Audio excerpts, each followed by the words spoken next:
Y como habíamos comenzado con este programa con análisis desde otros puntos de vista, queremos hacerlo también desde el punto de vista político y económico, que es parte del quehacer diario de la ciudadanía y de un país. Y por ello queremos agradecer la presencia de dos analistas, cada uno en su área. Tenemos a Jorge León, quien nos ayudará con el análisis político, y estará también Milton Luna con el análisis de lo que pasa en educación, no solamente en el Ecuador, sino en el mundo. Bienvenidos los dos a este programa. Empezamos, Jorge. ¿Cómo mira este año que ha terminado? ¿Qué le deja al Ecuador desde el punto político? Creo que el aspecto más sobresaliente me parece que es la consolidación del poder personal de Rafael Correa, ¿no? Claro, ya de cierto modo hemos vivido ya la campaña electoral, todo el curso del año, ¿no? La preparación de Pero la ahora campaña. estamos ya desembocando en un proceso netamente electoral el próximo año. Sí. Sin embargo, el presidente Rafael Correa se caracteriza por hacer una campaña electoral permanente, que lo hemos llamado, ¿no? No solamente con los sábados, sino por el hecho de que su modo de acción política está centrado en los medios de comunicación de masas. Yo diría, es una persona que ha logrado hacer cambios interesantes, importantes en el país, ha hecho una modernización de la gestión pública, tiene un capital político por lo mismo, ¿no? Importante, Sin embargo, claro. yo diría que el 50% de lo que está adquirido como imagen de lo que él es, se lo debe sustantivamente a los medios de comunicación de prensa. Todo está centrado en el modo como tiene que vender las propuestas del gobierno y antes de todo cómo presentarse él como el artífice. ¿Cómo se inserta esto dentro de la geopolítica latinoamericana? Bueno, digamos que tendencialmente en América Latina, en los últimos 15 años, ha habido un cambio de gobiernos de derecha y de centro derecha hacia gobiernos que se identifican más con la izquierda. Ya no es una izquierda de la que hemos pensado antes, se llama así de izquierda, no necesariamente lo es. Creo que Rafael Correa no tiene un cariz de izquierda, ideología de izquierda, pero así se lo identifica. Entonces hay una disputa en realidad en América Latina entre las tendencias que han sido más de esta nueva izquierda que las del pasado, por un lado. Por otro lado, hay el proceso de integración latinoamericano que se consolida. Está mucho más rico ahora que en el pasado. ¿Lo consideras más real que antes? Claro, la creación de UNASUR ha sido un salto muy importante en América Latina para modificar las reglas del juego internacional. Creo que América Latina en poco tiempo va a convertirse en un actor político de la escena internacional por el hecho de que ahora hay unificación de criterios. Esto es un activo de todas formas de América Latina. Un poco UNASUR o nace al calor de un cierto liderazgo brasileño. ¿Lo consideras así o no? No, absolutamente. Habría sido imposible pensar en el salto acelerado que ha hecho UNASUR sin Lula primero y sin Brasil como Estado.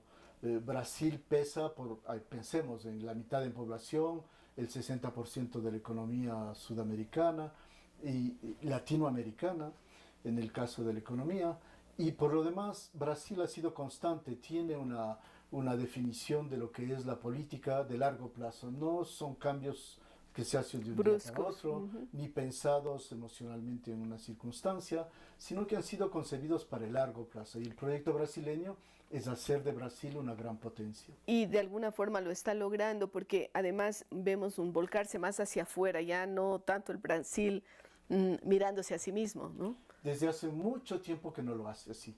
Si usted iba a África hace 30, 40 años, ya estaba la presencia brasilera. En el hotel usted encontraba un chino y un brasileño, y cada cual vendiendo su mercancía.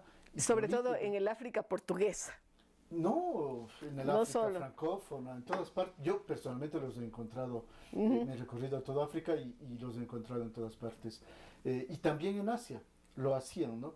O sea, Brasil desde hace tiempos estaba con una estrategia de situar su economía a nivel mundial, ahora está recogiendo lo que ha sembrado. Interesante ver ese análisis. Vamos a pasar ahora con Milton, conocido analista en el ámbito de la educación, para que nos diga un poco qué ha sido este año, cómo lo percibe a nivel ecuatoriano, a nivel mundial. Vamos adelante, el ser humano está más preocupado de los temas de educación, menos preocupado. ¿Cómo lo ve? Yo creo que este es un año de tránsito sin mayor novedad, me parece. Desde el punto de vista educativo. Desde el punto de vista educativo y sobre todo, de alguna manera, uno siente que hay algunos aspectos de política que fueron interesantes incursiones que, por ejemplo, el gobierno nacional hizo hace 3, 4 años y algunos frutos se han estado consiguiendo en los últimos años, no necesariamente en este.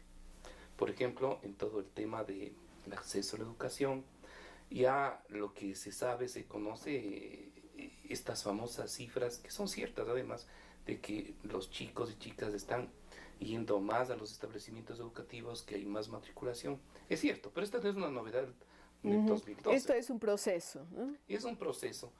Y es un logro también para el país, pero de hecho no es una novedad. Como tampoco es una novedad los problemas, o los problemas que se encuentran y que están, digamos, presentándose diariamente. En efecto, yo creo que, de hecho, el tema de la calidad de la educación, de la deserción escolar, que son temas estructurales, en términos de conocimiento de la sociedad y de los actores sobre el problema, creo que tampoco es una novedad. ¿Hay novelería en educación?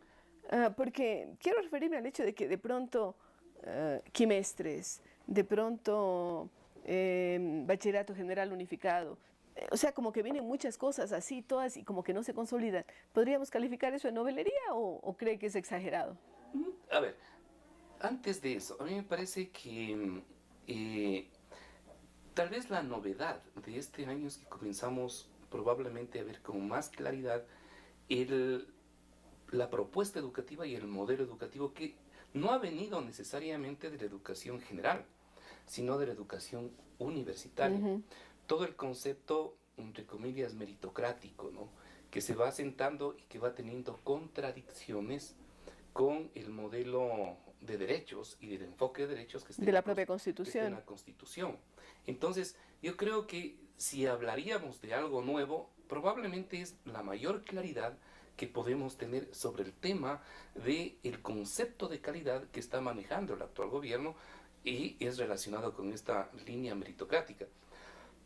Por un lado, se ha promovido que los chicos y chicas vayan a los establecimientos educativos, pero por otro lado, el imponer, por ejemplo, todo el tema de las notas, ¿sí? Usted, para acceder y tener un cupo, necesita tener 17, 18, 19 y 20. Generalmente 18 a 20 en los colegios más prestigiosos. Y eso poniendo unas enormes barreras. Limita el ingreso, o sea, por un lado es abierto y por otro lado es elitista, ¿no? Entonces, es una cosa ¿qué quiero notar con esto? contradictoria.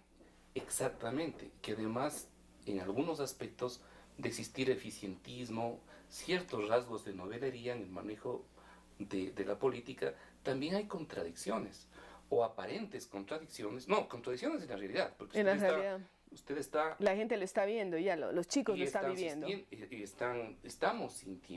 Están sintiendo los padres de familia, todos los sistemas de evaluación estandarizada, ¿no?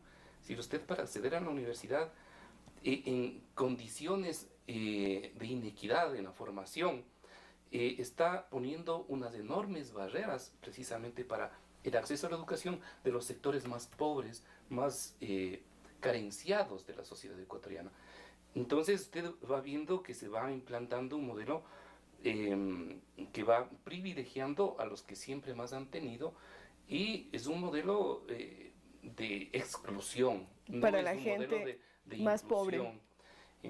Yo creo que tal vez es, eso se ha ido percibiendo más en este 2020. Más claramente. Jorge, por supuesto, cuando hablamos de política, la política es englobadora de todo y entraría también el tema de la política educativa. Yo quería atar lo que dice Milton con lo que puede ser un análisis desde su punto de vista. Por ejemplo, el hecho de que una cantidad importante de recursos se gaste en becas a estudiantes de excelencia que van a estudiar fuera del país, como que eso ha sido percibido, nosotros hablamos mucho con los jóvenes, ha sido percibido como una cosa positiva, pero por otro lado nos dice Milton, solamente pueden acceder quienes tienen los máximos rendimientos, como pasa también en otros países en el mundo. ¿Qué opina en relación a esa política educativa? A mí, yo personalmente encuentro positiva, ¿no? es indispensable por un tiempo hasta consolidar las instituciones nacionales que haya becas. Es indispensable que estas Estamos becas, sembrando un poquito el futuro, ¿no es cierto?, del país. ¿no? Para preparar una... Segundo, es indispensable que sea sobre la base de la meritocracia, es decir, del rendimiento escolar. Pero lo que no hay, y es fundamental, y hay que modificar los planes actuales, es que tiene que haber una promoción de aquellos que están en condiciones de inigualdad. Mire que hay una tendencia general en salud, en todo punto de vista de las políticas públicas, a pretender que la importación de la modernidad, aquello que está a la vanguardia en otros países, es lo mejor para nosotros. No necesariamente. No, y no lo es. Yo veo esta idea que tanto vende el gobierno de las escuelas del milenio, con la tecnología más avanzada. Yo ya visito 3, las 3 no funcionan. No funcionan. ¿Cierto? Eso quiere decir que no es eso lo fundamental. Nosotros debemos asumir que somos una sociedad pobre y que tenemos recursos por ahora abundantes, pero que no lo serán necesariamente mañana, y conviene invertirlos de mejor modo para que tenga mayor incidencia. Capacitación de maestros, por ejemplo. Quisiera ¿no? decir, por ejemplo, algo muy práctico. Mi ex suegro francés, él era pastor de ovejas, y en una generación pasó a la universidad. ¿Pero cómo? Por una escuela primaria muy exigente, pero de buena calidad, que tenía los medios más rudimentarios para enseñar. No necesariamente la tecnología es la que nos va a decir, claro, la calidad claro, no se va a hacer eso. Ahí funcionó la meritocracia, porque esas escuelas con profesores apropiados se volvieron tan competitivas como las otras.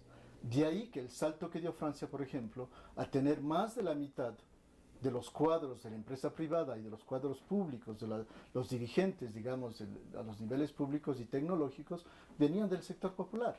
Y estamos hablando no solamente del caso de Francia, hemos visto en todos estos tigres asiáticos también, porque no es solamente Europa ya, sino estamos hablando de Taiwán, estamos hablando de Singapur, Corea, que es un avance impresionante. Entonces a mí me parece que tanto en este dominio como en otros, hay esta concepción de que la modernidad, para estar súper avanzada, porque la fascinación de Corea es equivaler al primer mundo, cuando podríamos ser otra cosa, ¿no? Mucho o sea, más una tercera vía. Exactamente. De la que se habló mucho hace años. Ser una tercera vía. Hay tercera vía. ¿Cómo podemos construir esa tercera vía políticamente hablando? Pues de varios modos, digamos en relación a las políticas públicas o en relación al funcionamiento político. Yo diría políticas públicas. ¿Cómo construimos? Eso, lo primero yo creo una que tercera partir vía de la realidad nuestra y concebir un mundo que parta de la persona.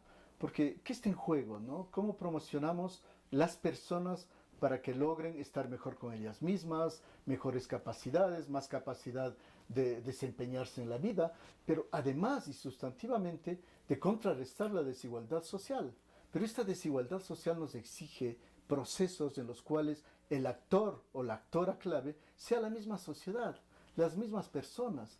Lo que Milton ha estado subrayando hace un momento es que finalmente todo se decide en una burocracia sin experiencia que piensa que copiarlo de la universidad, lo que han aprendido en la universidad, es la receta apropiada, cuando al contrario, los proyectos que duran y perduran y que tienen más impacto son aquellos que se gestan en la misma sociedad, se cimentan en la sociedad, más activa de aquellos que han adquirido experiencia. A mí siempre me sorprende que se considere que los maestros, las maestras, profesores y profesoras son unos inútiles, incapaces, que no saben nada ni pueden nada.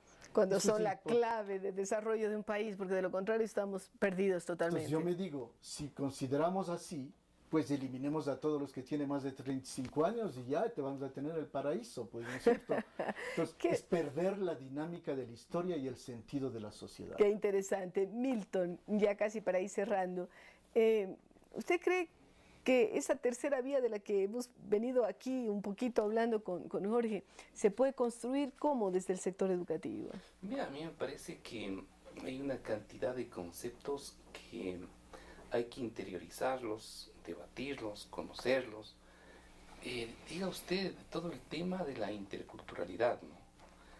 Y que es absolutamente clave, es decir, cómo entendemos el convivir con el otro si no conocemos al otro. Y a veces no nos conocemos en nosotros mismos. Entonces, de pronto la clave está en el conocimiento de nosotros, y en esto hablo, por ejemplo, de un profundo conocimiento de nuestra historia, pero también de nuestras relaciones con los demás. Es decir, la producción de un modelo digamos, que se genere desde nuestras entrañas, pero en un permanente contacto y dinamismo con el planeta, con el mundo, con el universo. Entonces, de pronto, el tema de la interculturalidad, de la flexibilidad, el tema de el conocer y aprender a conocer, y aprender también a desaprender una serie de cosas que están metidas dentro de nuestra cabeza. Entonces, sí hay cómo construir Y todo esa vida. pasa por la escuela. Pasa por la escuela y pasa por los hogares. Y por los maestros. Pasa por los maestros y pasa por los medios de comunicación y pasa por los padres también. Esto yo creo que es importante, cómo establecemos los temas de corresponsabilidad. Y lo otro, no solamente es necesario clarificarnos hacia dónde vamos, qué es lo que queremos, sino cómo lo hacemos. Es decir, uno de los grandes problemas, todos estamos de acuerdo con algunas de las iniciativas que ha tenido este gobierno en materia educativa y en otras, pero el tema central en esto no ha sido no solo es tener la gran idea, a ver, más becas, sino cómo usted construye efectivamente esas metas, ¿no? ¿Cómo? Y yo creo que en algunos casos el tema es que se ha procedido a la inversa en el país. Es decir, hemos estado arrancando por procesos donde ese arranque no debía ser arranque, sino una llegada. El tema de la evaluación, por ejemplo. Por supuesto que hay que evaluar. Todo el mundo estamos de acuerdo en que hay que evaluar. Supuesto, así es, sí. Pero debemos prepararnos para llegar a una evaluación. Ese es un poco el concepto, ¿no? Entonces, estandarizar y evaluar a todo mundo, a rajatabla, para que todo mundo acceda. Si usted no ha tenido el proceso adecuado para que esas personas que van a ser evaluadas hayan tenido una formación similar, como para poder competir de alguna manera en ese territorio. Estamos profundizando la inequidad, ¿no? Queremos definitivamente agradecer a Jorge León y a Milton Luna. Ellos nos han dado algunas pistas de lo que es este análisis, de lo que ha ocurrido en el Ecuador en el ámbito educativo, en el ámbito político, pero más allá de eso también un deber ser, qué queremos ser como país, qué queremos ser como América Latina, y allí creo que está la clave de esta rica conversación que hemos sostenido el día de hoy. Queremos agradecerles a ustedes y regresamos, queridos amigos, luego de una pausa.